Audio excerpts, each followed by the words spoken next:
Hello students, मेरा आज का topic nervous system, reproductive system and development of Balanoglossus पर है। फर्स्ट ऑफ ऑल हम एक्सक्रीटरी सिस्टम के बारे में देखेंगे, डिस्कस करेंगे। The excretory organ is glomerulus. Balanoglossus का जो एक्सक्रीटरी ऑर्गन होता है वो ग्लोमेरुलस होता है। इसे हम लोग प्रोबोसिस ग्लैंड भी कहते हैं। अब हम इसकी प्रेजेंस के बारे में देखेंगे। तो it lies in front of central sinus. Central sinus के ठीक सामने, ये सेंट्रल साइनस है, सेंट्रल साइनस के ठीक सामने प्रोबोसिस ग्लैंड होती है। और हमने अभी प्रीवियस वीडियो में ये डिस्कस किया था कि बॉडी में जो कलेक्टिंग डक्ट होती है वो ब्लड को कलेक्ट करके सेंट्रल साइनस को फॉरवर्ड करती है। देन सेंट्रल साइनस सारा ब्लड ग्लोमेरुलस में भेजता है। ग्लोमेरुलस बिल्कुल हायर एनिमल में किडनी के जैसा वर्क करती है। ये एक्सक्रीटरी इन नेचर होती है और जो भी नाइट्रोजनस वेस्ट बॉडी का होता है उसको उस ब्लड से फिल्टर कर देती है। उसके बाद फर्दर प्योर ब्लड को ये बॉडी में एंटीरियरली और पोस्टीरियर की तरफ भेजती है। अब हम बात करेंगे कि जो हमारा ग्लोमेरुलस है ये it is made up of several blind tubular projection. बहुत सारा ब्लाइंड मीन्स बहुत ज़्यादा बार फोल्डिंग से, बहुत ज़्यादा बार ब्लाइंड प्रोजेक्शन से, पता नहीं है कि कितनी बार ये प्रोजेक्ट आउट हुआ है, कितनी बार कितनी फोल्डिंग इसमें पेरिटोनियम की पाई जा रही है। तो मैनी पेरिटोनियम, बहुत सारे पेरिटोनियम की कवरिंग, जो पेरिटोनियम की कवरिंग आपके बक्कल डाइवर्टिकुलम को कवर कर रही है, सेंट्रल साइनस को कवर कर रही है, हार्ट वेसिकल्स को कवर कर रही है, उसी की ब्लाइंड फोल्डिंग से ये बना हुआ है। कई बार ब्लाइंडली फोल्डिंग से ये ग्लोमेरुलस आपका बना हुआ है। तो the excretory substance pass into the proboscis coelom. जो भी आपका एक्सक्रीटरी सब्सटेंस है, जो आपका ब्लड से वेस्ट, नाइट्रोजनस वेस्ट निकला है, वो ये ग्लोमेरुलस पास कर देता है प्रोबोसिस सीलोम में। प्रोबोसिस सीलोम में पास कर देता है एंड देन फाइनली ये जो है आपका एग्जैक्ट आउट कर दिया जाता है या एक्सटीरियरली इसको भेज दिया जाता है प्रोबोसिस पोर से। जिस प्रोबोसिस पोर को हम लोगों ने प्रीवियस लेक्चर में डिस्कस किया था कि proboscis pore situated on the mid dorsal of the proboscis stalk. अगर हम बात करें ये इसका प्रोबोसिस स्टैल्क है, ये this one is the proboscis stalk. तो डॉर्सल की तरफ कहीं ये बीचों बीच यहाँ कहीं जो है आपका प्रोबोसिस पोर पाया जाएगा। तो प्रोबोसिस पोर से जो भी वेस्ट मटेरियल है, जो भी एक्सक्रीटरी प्रोडक्ट निकला है ब्लड से, उसको प्रोबोसिस पोर से जो है वो बाहर, बॉडी के बाहर भेज दिया जाएगा। अब हम बात करेंगे नर्वस सिस्टम के बारे में। तो the nervous system is very primitive type, बिल्कुल प्रिमिटिव टाइप का नर्वस सिस्टम होता है, just like coelenterates and echinoderms. हम बात करेंगे कि throughout the body a plexus और layer of nerve cell and nerve fibre just lies below the epidermis. तो जैसा कि हमने कहा कि नर्वस सिस्टम प्रिमिटिव टाइप का होता है। तो प्रिमिटिव टाइप नर्वस सिस्टम का मतलब कि कोई जैसे हम लोगों में जो नर्वस सिस्टम है वो हाईली डेवलप्ड है। हमारे पास एक सेंट्रल नर्वस सिस्टम है, देन सेंट्रल नर्वस सिस्टम हमारा पेरिफेरल नर्वस सिस्टम से जुड़ा हुआ है। सेंट्रल नर्वस सिस्टम से नर्व निकलती हैं और वो पेरिफेरल नर्वस सिस्टम को अपना मैसेज भेजती हैं। तो बट यहाँ पे ऐसा नहीं है, ये बिल्कुल प्रिमिटिव टाइप है, जैसा सीलेंट्रेट्स में होता है, नर्व नेट की जैसा, कि जगह जगह पर नर्व के प्लक्सेस हैं, नर्व के गुच्छे हैं। जो लेयर, नर्व की लेयर है जो कि जस्ट एपिडर्मिस के नीचे प्रेजेंस है, जो बॉडी की कवरिंग है उसके जस्ट नीचे जो है आपका ये नर्वस सिस्टम, इसका नर्व लेयर जो है वो पाई जा रही है। तो अगर हम बात करें तो two main nerve, mid dorsal and mid ventral, run along the entire length of the trunk. तो पूरे ट्रंक की इंटायर लेंथ रन कर रही है। तो ये इसका ट्रंक रीजन है। अगर हम बात करें तो this region is the trunk region. तो आप देख रहे हैं ये this is mid dorsal and this is mid ventral nerve cord. तो जो कि आपके पूरे इंटायर लेंथ ऑफ ट्रंक में जो है पूरे ट्रंक में फैली हुई है। Ventral cord extended up to the collar trunk. अगर हम बात करें तो वेंट्रल वाली जो आपकी नर्व कॉर्ड है वो एक्सटेंड हुई है up to the collar trunk, कुछ कॉलर रीजन में एक्सटेंड हुई है। देखिए तो कुछ कॉलर रीजन तक, ये दिस वन, कुछ कॉलर रीजन तक आपका वेंट्रल कॉर्ड फैली है। अब हम बात करेंगे a septum connect with dorsal by circular strand cord circumenteric nerve rings.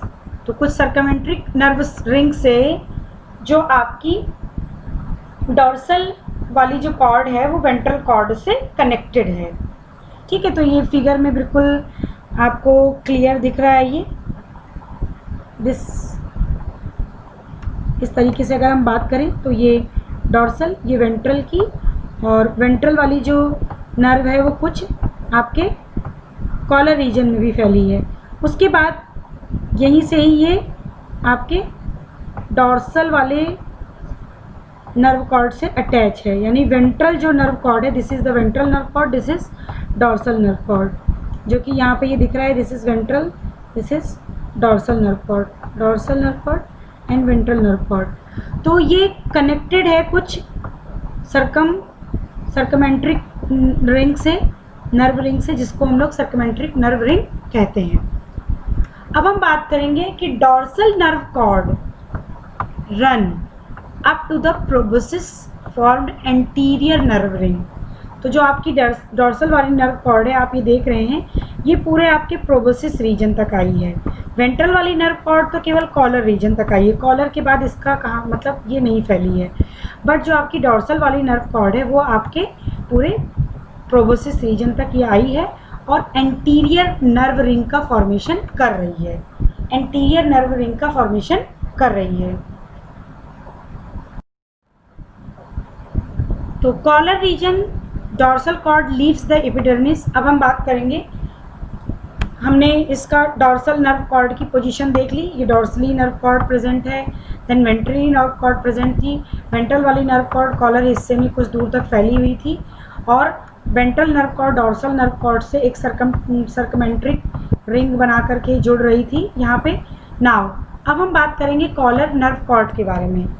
तो कॉलर नर्व कॉर्ड एपिडर्मिस से थोड़ा हट करके, थोड़ा हट गई है एपिडर्मिस से, it leaves the epidermis.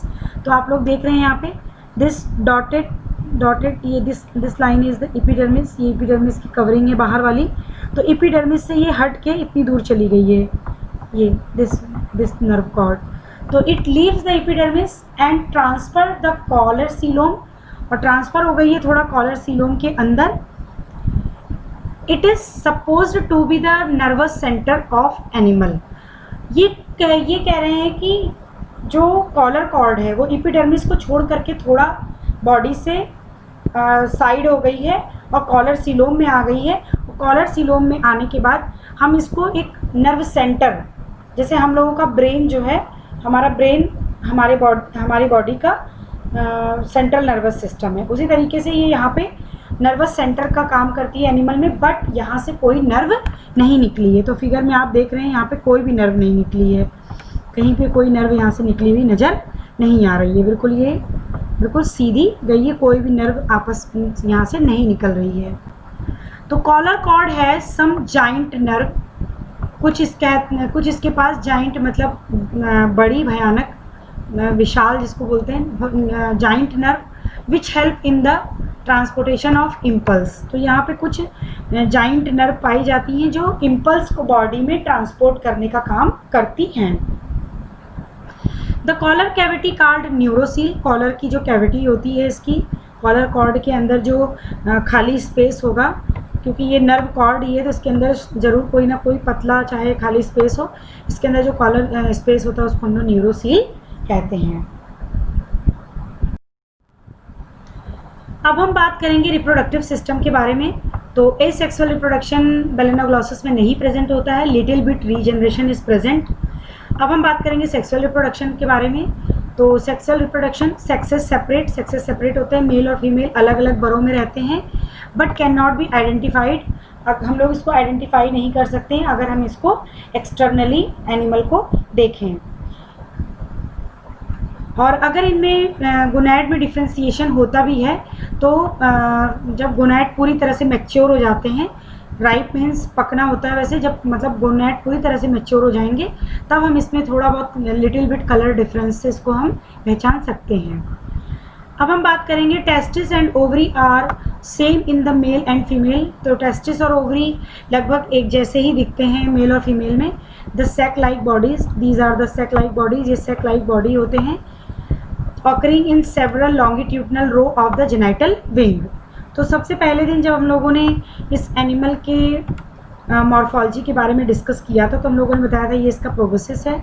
Now this is the collar and this is trunk region. तो हम लोगों ने देखा था कि ट्रंक रीजन में ही इस तरीके से जो इसका फेरिंग्स वाला पोर्शन होता है वहाँ पे इस तरीके से दो फोल्डिंग पाई जाती है जिसको हम लोग ब्रैंकियोजेनाइटल फोल्डिंग कहते हैं। और लॉन्गिट्यूडनल फोल्डिंग पाई जाती है। फ्लैप लाइक स्ट्रक्चर, पंख के जैसा स्ट्रक्चर पाया जाता है जिससे हम लोग जेनाइटल विंग बोलते हैं। एंड प्रत्येक जेनाइटल विंग में एक लॉन्गिट्यूडनल मतलब रो में जो है आपका आइदर साइड दोनों तरफ जो है एलिमेंट्री कैनाल के दोनों तरफ गोनोइड पाए जाते हैं। तो यहाँ पे देखिए ये this one is your alimentary canal, बीच में ये एलिमेंट्री कैनाल है, ये बीच में एलिमेंट्री कैनाल जा रही है। तो यहाँ पे फिगर में डॉर्सल साइड में बना हुआ है, इसी तरीके से वेंट्रल साइड में भी आपका गोनैड की एक रो पाई जाएगी विंग्स के ऊपर। और इस तरीके से जो यहाँ पे विंग्स होंगे उस विंग्स पे भी गोनैड का एक रो पाया जाएगा। Each gonad open through the gonopore. जो भी आपका गोनैड होता है प्रत्येक गोनैड एक एक गोनोपोर से ये बाहर की तरफ ओपन होता है। अब हम बात करेंगे फर्टिलाइजेशन की। तो फर्टिलाइजेशन इसमें एक्सटर्नल होता है। इन द सी वाटर आपका मेल और फीमेल अपने जो भी गैमीट होते हैं उसको वाटर में ही इजेक्ट आउट कर देते हैं और फर्टिलाइजेशन इज एक्सटर्नल। अब हम बात करेंगे डेवलपमेंट ऑफ बेलेनोग्लॉसस। तो development is indirect by pelagic larva that is called tornaria larva. तो इसमें एक लार्वा पाया जाता है जिसे हम लोग पेलाजिक लार्वा बोलते हैं। ये फ्री स्विमिंग करता है ऊपरी सतह पर पानी की। तो अब हम बात करेंगे इसमें the first cleavage is holoblastic. Holoblastic cleavage का मतलब होता है इक्वल क्लीवेज होगा और दो इक्वल सेल्स बनेंगी। तो ये आपका जाइगोट है। तो इस जाइगोट में आपका होलोब्लास्टिक क्लीवेज हुआ ये और दो इक्वल सेल बन गई।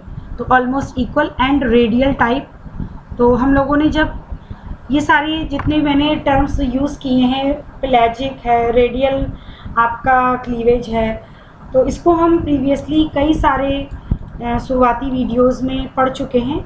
तो प्लीज़ आप लोग अपने रिवीजन को बनाए रखिए। जब मैंने आप लोगों को ड्यूटेरोस्टोम प्रोटोस्टोम पढ़ाया था तो मैंने वहाँ पे बताया था कि रेडियल क्लीवेज और स्पाइरल क्लीवेज में क्या डिफरेंस होता है। अब ये रेडियल क्लीवेज इक्वल और रेडियल क्लीवेज के बाद, रेडियल क्लीवेज का मतलब अगर हम देखेंगे तो हमें सब तरीके से सेल ऐसा लगेगा कि एक दूसरे के ऊपर सिक्के की तरह सब अरेंज हैं, ठीक है। और अगर हम स्पाइरल क्लीवेज की बात करते हैं तो वहाँ पे कुछ इस तरीके का स्पाइरली अरेंजमेंट दिखता है सेल का, इक्वल अरेंजमेंट नहीं दिखता है। Radial type of sphere of blastomere morula. तो this is the radial type of blastomere morula. कई सारी सेल का जो है एक अरेंज हो जाना, एक के ऊपर एक के ऊपर एक जो है वो मोरुला ये बना रहा है। इसको एक radial type of spare formed blastomere morula. It undergo reorganisation of blastomere and form the single layer hollow spherical embryo और blastula that is called coeloblastula. It is important, इसको समझिएगा आप लोग। तो इन्हीं सेल में रीअरेंजमेंट होगा, ये सेल आपस में रीअरेंज होकर के जो है एक सिंगल लेयर में अरेंज हो जाएंगी और बीच वाला जो पोर्शन होगा वो हॉलो हो जाएगा। हॉलो मीन्स खाली। तो and spherical embryo called blastula और सीलोब्लास्टुला। तो दिस इज द ब्लास्टुला और सीलोब्लास्टुला। यहाँ पे आप देख रहे हैं कि सेल्स किस तरीके से एक सिंगल लेयर में अरेंज हो गई हैं, एक के पीछे एक के पीछे एक के, और बीच में स्पेस खाली है। So this is called coeloblastula and the cavity which is formed. और जो कैविटी यहाँ पे बनी, this cavity is called blastocoel. इस कैविटी को हम लोग ब्लास्टोसील बोलते हैं। अब the next step is invagination. तो इसमें अब धसाव शुरू होगा।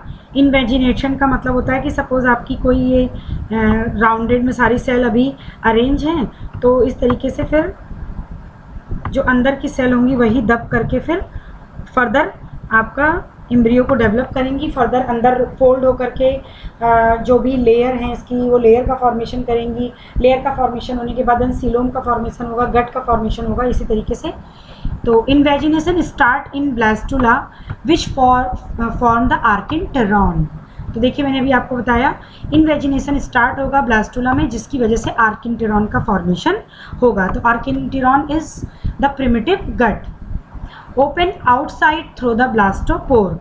और अगर हम बात करें तो ये देखिए इन्वेजिनेशन से ये बना, ये इन्वेजिनेशन हुआ, और ये जो पोर बन रहा है this pore is called blastopore. तो फर्दर अभी हम और फिगर्स में जब हम देखेंगे डिटेल में तो इसको हमें समझ में आएगा। तो ये देखिए हम यहाँ पे देख रहे हैं this position is called blastopore, और ये आपका आर्किनटेरॉन हो गया। This is the primitive archenteron. Soon the blastopore closed embryo called gastrula. तो जल्दी ही, क्योंकि डिवीज़न होता जा रहा है, बहुत सारी सेल्स बार बार डिवाइड कर रही हैं, नंबर ऑफ सेल्स की संख्या बढ़ रही है, धीरे धीरे जो आपका एम्ब्रियो है वो बढ़ रहा है। तो अब एम्ब्रियो का जो ब्लास्टोपोर है वो क्लोज हो जाएगा। अब हम लोग इसको ग्लैस्टुला बोलेंगे। तो this F number is gastrula. The tip of archenteron pinched off as a coelomic vesicle called the protocoel. बहुत इंपॉर्टेंट, यहीं से ही आपको समझना है। अ पिंच ऑफ, कुछ सेल जो है वो पाउच के फॉर्म में निकल गई आपके प्रिमिटिव आर्किनटेरॉन से। तो फिगर नंबर एफ में समझिएगा, ये आपका गोलाई में आर्किनटेरॉन था। आर्किनटेरॉन से ही ऊपर की तरफ कुछ सेल्स ये पिंच ऑफ हो गई, ये एक पाउच के फॉर्म में ऊपर की तरफ निकल गई। एंड दिस पाउचिंग या this pinch off coelomic vesicle called protocoel.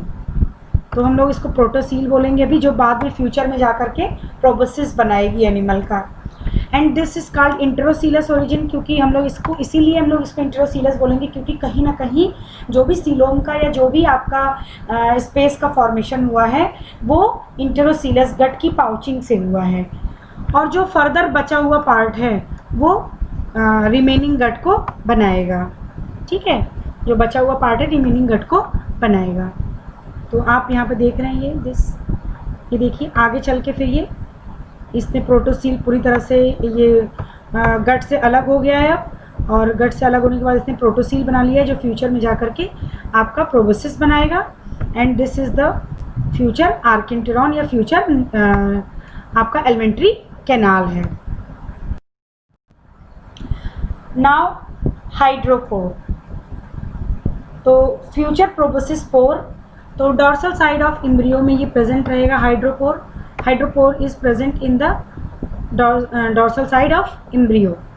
तो जो भी आपका सीलोम पिंच ऑफ हुआ तो वो फ्यूचर में जाकर के प्रोटोसील से सीलोम बनेगा, और इसका जो दूसरा हिस्सा बचा हुआ था वो जाकर के कहीं इसकी बॉडी से अटैच हो गया, और अटैच होने के बाद उसने प्रोबोसिस पोर, या हम लोग इसे हाइड्रोपोर बोलेंगे, शुरुआत में से हाइड्रोपोर बोलेंगे, बाद में से प्रोबोसिस पोर। जब एनिमल मैच्योर हो जाएगा तो it is called proboscis pore, और प्रोबोसिस पोर का फॉर्मेशन हुआ।